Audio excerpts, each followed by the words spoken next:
Hello नमस्कार साथियों, आप सभी भावी अध्यापक या अध्यापकों का आपके अपने YouTube channel target by Himanshu में स्वागत है। जिन मित्रों ने अभी तक हमारे चैनल को सब्सक्राइब नहीं किया वो चैनल को सब्सक्राइब कर लें और बेल आइकन को प्रेस कर लें। तो चलिए स्टार्ट करते हैं।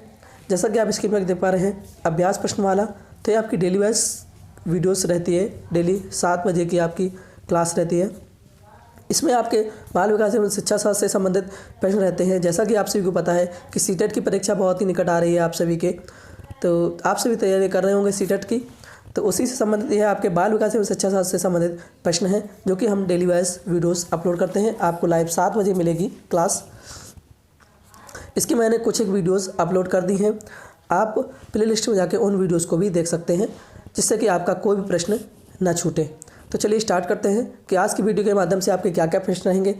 तो आज के वीडियो का पहला प्रश्न है, शैक्षणिक क्षेत्रों में निष्पादन के आधार पर शैक्षणिक क्षेत्रों में निष्पादन के स्तर को बढ़ाने का औचित्य स्थापन किस आधार पर किया जा सकता है। पहला ऑप्शन दिया है, यह व्यक्तिगत भिन्नताओं को संतुष्ट करता है। दूसरा ऑप्शन दिया है, यह हाशियाकृत विद्यार्थियों के लिए प्रतिपूरक भेदभाव की नीति का अनुगमन करता है। तीसरा ऑप्शन दिया है आपका, यह सार्वभौमिक धारा को सुनिश्चित करता है। चौथा दिया है, यह हाथ के लिए जाने वाले श्रम के प्रति सम्मान विकसित करता है। तो इसका जो सही ऑप्शन है, यह आपका पहला ऑप्शन आपका सही है इस प्रश्न का। यह व्यक्तिगत भिन्नताओं को संतुष्ट करता है। तो यह क्वेश्चन आपका सीटेट 2012 की परीक्षा में पूछा गया था। तो इसका मतलब यह क्वेश्चन आपका बहुत ही इंपॉर्टेंट है, बहुत ही महत्वपूर्ण है आपकी परीक्षा के लिए। नेक्स्ट क्वेश्चन देखते हैं।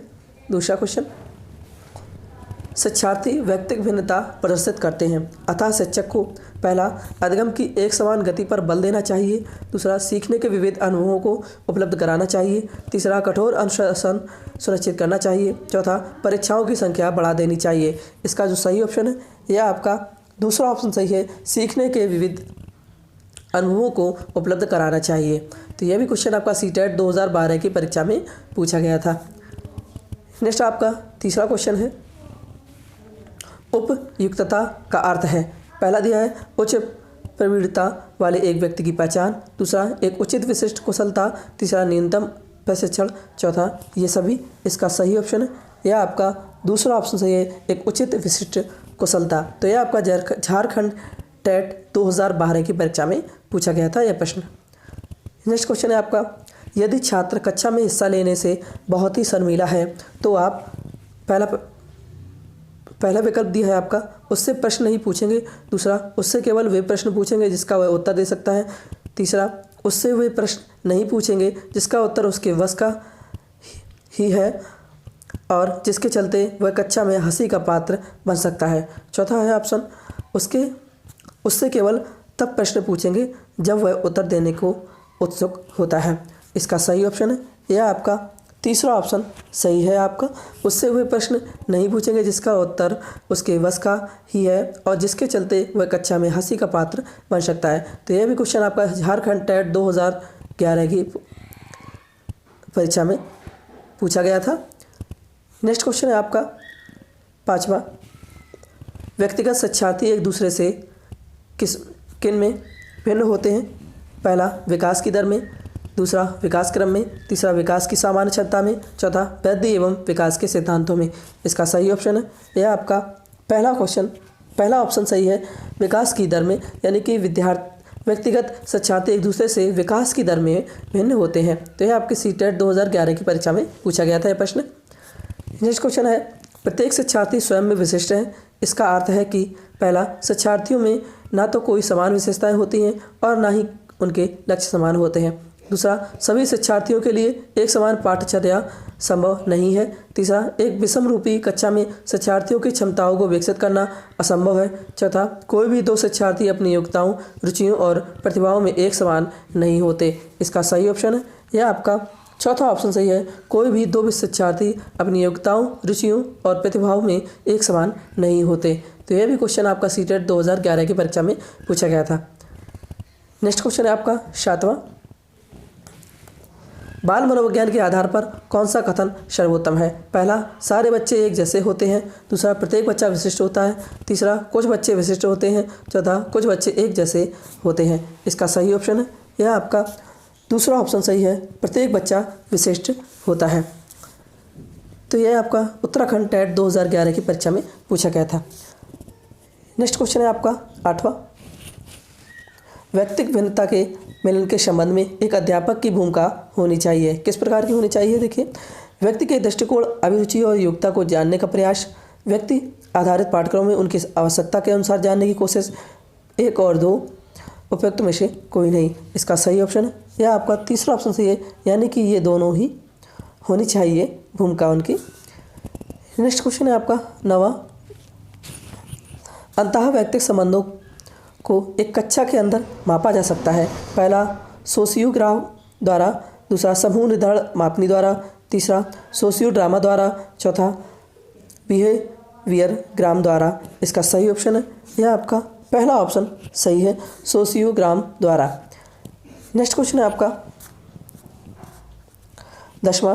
मनोविज्ञान प्रवृत्ति की क्या क्या विशेषताएं हैं? पहला बाल मनोविज्ञान पर बल, दूसरा बालक के व्यक्तित्व का आदर, तीसरा व्यक्तिगत विभिन्नता के सिद्धांत पर बल, चौथा ये सभी। इसका सही ऑप्शन है यह आपका चौथा ऑप्शन सही है, यानी कि ये तीनों ही विशेषताएं हैं बाल जो है मनोविज्ञान प्रवृत्ति की। नेक्स्ट क्वेश्चन है आपका 11। निम्न में से कौन सा व्यक्तिगत विभिन्नता का प्रकार नहीं है? पहला व्यक्तित्व में विभिन्नता, दूसरा अभिवृत्ति में विभिन्नता, ऊंचाई में विभिन्नता, उपलब्धि में विभिन्नता। इसका सही ऑप्शन है यह आपका तीसरा ऑप्शन सही है, ऊंचाई में विभिन्नता। नेक्स्ट आपका 12 है। व्यक्तिगत विभिन्नता का प्रमुख कारण है। पहला वातावरण, दूसरा वंशानुक्रम, तीसरा आयु, चौथा ये सभी। इसका सही ऑप्शन है यह आपका चौथा ऑप्शन सही है। व्यक्तिगत विभिन्नता का प्रमुख कारण जो है वह वातावरण, आयु, वंशानुक्रम ये तीनों ही हैं, तो इसका जो सही ऑप्शन है वह आपका चौथा ऑप्शन सही है। नेक्स्ट क्वेश्चन है आपका 13। व्यक्तिगत विभिन्नता हेतु भाषा विकास एक आवश्यक कौशल है, क्योंकि यह क्या आवश्यकता है? सामाजिक, शारीरिक, मनोवैज्ञानिक ये सभी। इसका सही ऑप्शन है यह आपका चौथा ऑप्शन सही है, ये सभी। ये देखिए, व्यक्तिगत विभिन्नताओं हेतु भाषा विकास एक आवश्यक कौशल है, क्योंकि यह सामाजिक, शारीरिक, मनोवैज्ञानिक यानी कि ये तीनों ही आवश्यकताओं की पूर्ति की मांग है।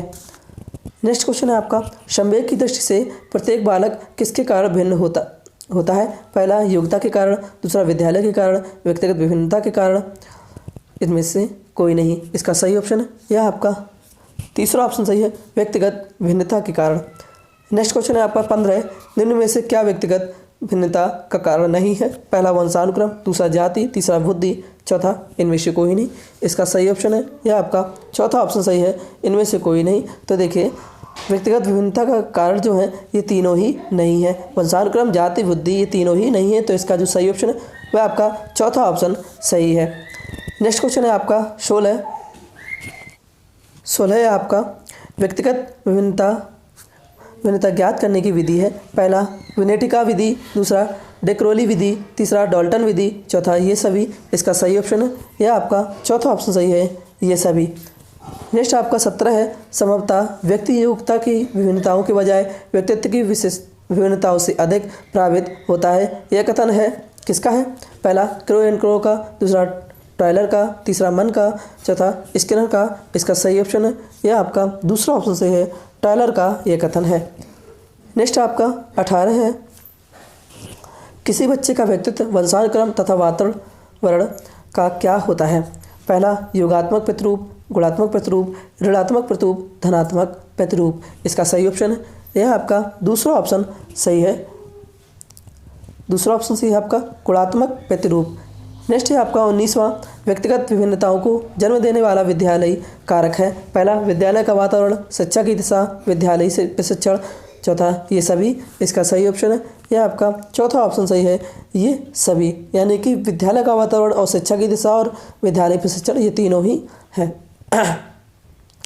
नेक्स्ट आपका 20 व्यक्तिगत भिन्नता का प्रभाव दिखाई देता है। पहला शरीर द्वारा, दूसरा बुद्धि द्वारा, तीसरा उपलब्धि द्वारा, चौथा ये सभी। इसका सही ऑप्शन है यह आपका चौथा ऑप्शन सही है।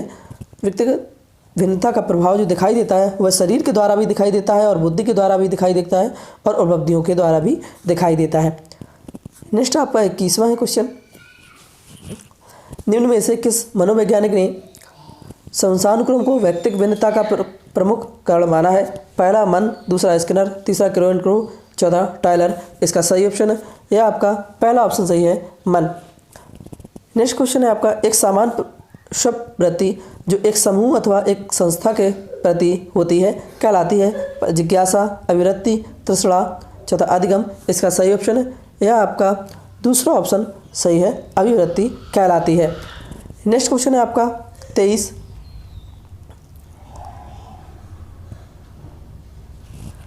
है आपका, व्यक्तिगत भिन्नता का क्षेत्र है। पहला सामाजिक विकास, वैगिक विकास, मानसिक विकास, ये सभी इसका सही ऑप्शन है। यह आपका चौथा ऑप्शन सही है, ये सभी। नेक्स्ट क्वेश्चन है आपका, बालकों में भाषा विकास की असमानता दर्शाती है? पहला व्यक्तिगत भिन्नता को, शारीरिक भिन्नता को, पारिवारिक भिन्नता को, इनमें से कोई नहीं, इसका सही ऑप्शन है।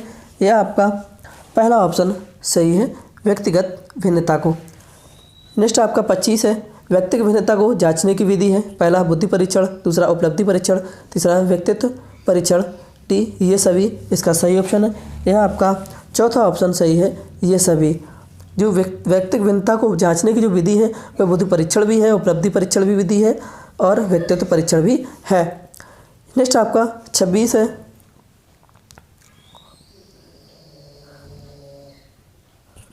26 है आपका, 16 PF का प्रयोग किसके मापन हेतु किया जाता है? पहला सृजनात्मकता, दूसरा अभिरुचि, तीसरा व्यक्तित्व, चौथा दबाव, इसका सही ऑप्शन है। यह आपका तीसरा ऑप्शन सही है, व्यक्तित्व का मापन किया जाता है 16 PF का प्रयोग करके। यह आपका यूपी टेट 2013 की परीक्षा में पूछा गया था यह प्रश्न, तो आपके लिए बहुत ही महत्वपूर्ण है यह प्रश्न। नेक्स्ट क्वेश्चन है आपका 27, अध्यापन के समय अध्यापक को निम्नलिखित में से किसका सर्वाधिक ध्यान रखना चाहिए? पहला विषय वस्तु का, दूसरा विद्यार्थियों की आयु का, तीसरा व्यक्तिगत भिन्नता का, चौथा विद्यार्थियों की पारिवारिक पृष्ठभूमि का, इसका सही ऑप्शन है। यह आपका तीसरा ऑप्शन सही है, व्यक्तिगत भिन्नता का सर्वाधिक ध्यान रखना चाहिए। तो यह भी क्वेश्चन आपका बहुत ही महत्वपूर्ण है, यह प्रश्न यूपी टेट 2013 की परीक्षा में पूछा गया था। नेक्स्ट क्वेश्चन 28वां आपका, विद्यालयों को किसके लिए व्यक्तिगत भिन्नताओं को पूरा करना चाहिए? पहला व्यक्ति शिक्षार्थी को विशिष्ट होने की अनुभूति कराने के लिए, दूसरा व्यक्ति शिक्षार्थियों के मध्य खाई को कम करने के लिए, तीसरा शिक्षार्थियों के निष्पादन और योग्यताओं को समान करने के लिए, चौथा ये समझने के लिए कि क्यों शिक्षार्थी सीखने के योग्य या अयोग्य हैं, इसका सही ऑप्शन है। यह आपका चौथा ऑप्शन आपका सही है इस प्रश्न का, यह समझने के लिए कि क्यों शिक्षार्थी सीखने के योग्य या अयोग्य हैं। तो यह भी क्वेश्चन आपका, यह भी प्रश्न आपका सीटेट 2013 की परीक्षा में पूछा गया था, तो बहुत इंपॉर्टेंट है ये। जिसके आगे आपके ये लिख रहे हैं इस तरह से, यह प्रश्न आपके बहुत ही इंपॉर्टेंट है, आपकी परीक्षा के लिए बहुत ही महत्वपूर्ण है। तो आशा करते हैं कि आप सभी को प्रश्न आज के बहुत ही अच्छे लगे होंगे। जिन मित्रों को वीडियो अच्छी लगी है, वीडियो को लाइक करें, कमेंट करें, शेयर ज़रूर करें अपने दोस्तों तक, क्योंकि उन्हें भी इन प्रश्नों का लाभ मिल सके। इस कारण से शेयर ज़रूर करें। और जिन्होंने जो भी नए आए हैं, जिन्होंने अभी तक चैनल को सब्सक्राइब नहीं किया, वो चैनल को सब्सक्राइब ज़रूर कर लें और बेल आइकन को प्रेस कर लें। इसके अलावा आप हमारे डिस्क्रिप्शन टेलीग्राम ग्रुप से ज्वाइन होने के लिए मैंने डिस्क्रिप्शन बॉक्स में लिंक दे दी है, वहाँ से आप टेलीग्राम ग्रुप का ज्वाइन कर सकते हैं। इसी टाइगर भाई हिमांशु के नाम से ही आपका ग्रुप मैंने बनाया है। वहाँ से आप डेली वाइज जो भी वीडियोस हम अपलोड करते हैं उन सभी की नोटिफिकेशन, उन सभी का जो भी लिंक है वीडियो की या फाइल है, जो भी हम आपको वीडियो बना के पढ़ाते हैं, उन सभी वो सब वहाँ पे आपको उपलब्ध करा दी है मैंने। तो आप ग्रुप में भी ज्वाइन होकर वहाँ से PDF फाइल्स प्राप्त कर सकते हैं। Thanks for watching. जय हिंद, जय भारत।